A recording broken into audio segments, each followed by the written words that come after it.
Silicone oil has been commonly used in the management of complicated retinal detachments. To minimize long-term complications of silicone oil, such as glaucoma, cataract, and keratopathy, its removal is recommended once the objectives of the tamponade have been achieved.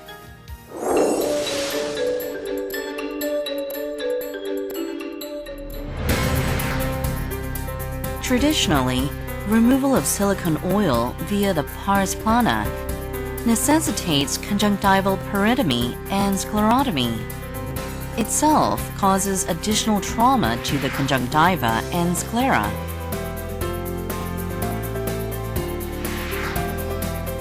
In aphakic eyes, silicone oil could be removed through a sclerotunnel or clear corneal incision. However, this technique precludes any posterior segment manipulations.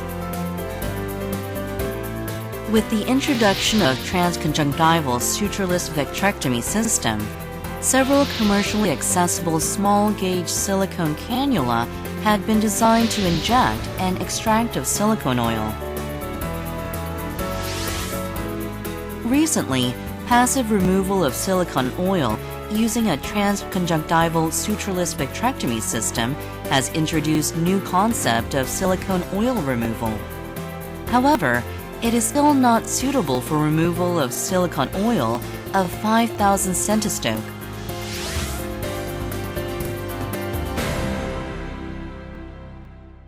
Regardless of these ways, silicone oil is removed.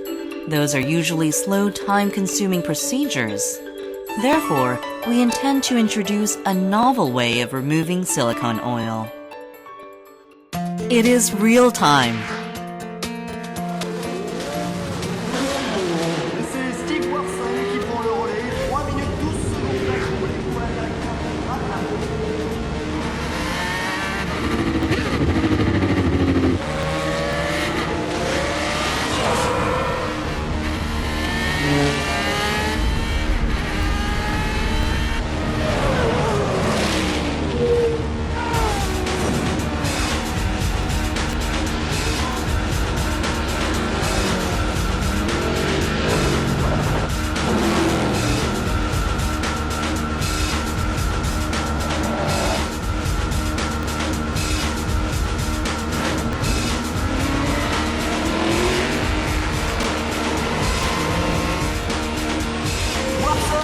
D'améliorer le ressort de tige, pulvériser le ressort du tour.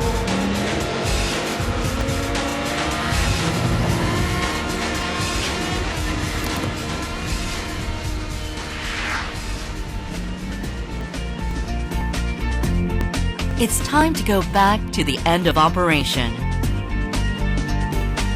What a fantastic! There's last oil bubble.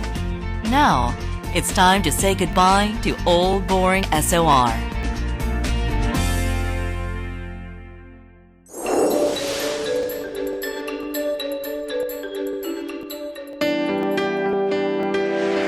General method results in a decrease in the microcannula lumen, which can impede the oil removal, especially for silicone oil with higher viscosity. We intended to use the entire lumen of the cannula to ensure high flow rates at a given vacuum level and connected the cannula to the silicone vacuum tube directly without any connecting instruments.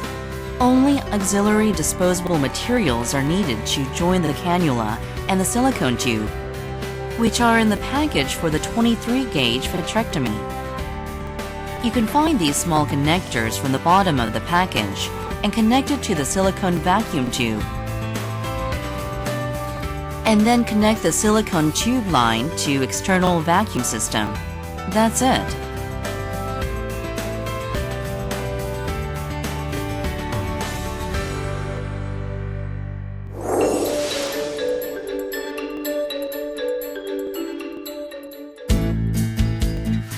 To begin the surgery, 23-gauge cannulas were placed using the one-step technique with a trocar cannula system. One cannula was made for infusion. One of the other cannulas were used for removal of silicone oil.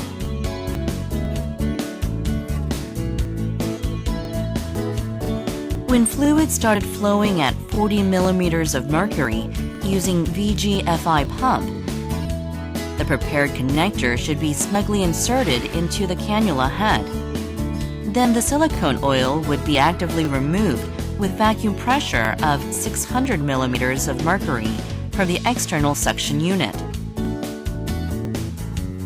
After removal of silicone oil, the entire retina could be inspected for its pathology, and if necessary, additional procedures can be performed. At the end of surgery, all entry sites were sutured to prevent early complications, such as postoperative hypotony.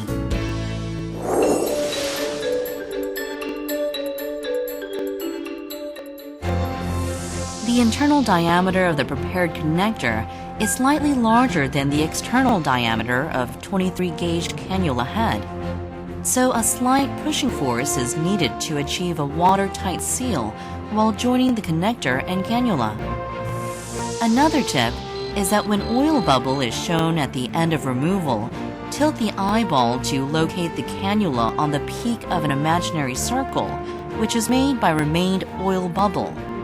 Then you can remove the silicone oil completely and prevent sudden eyeball collapse.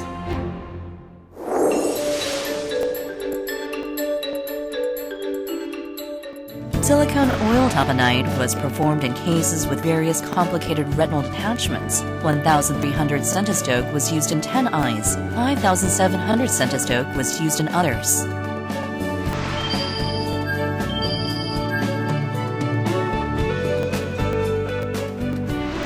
There was no severe procedure-related complication.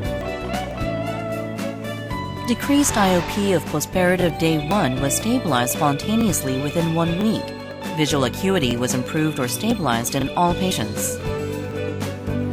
The advantage of this technique is obvious. No additional specially designed cannula is required.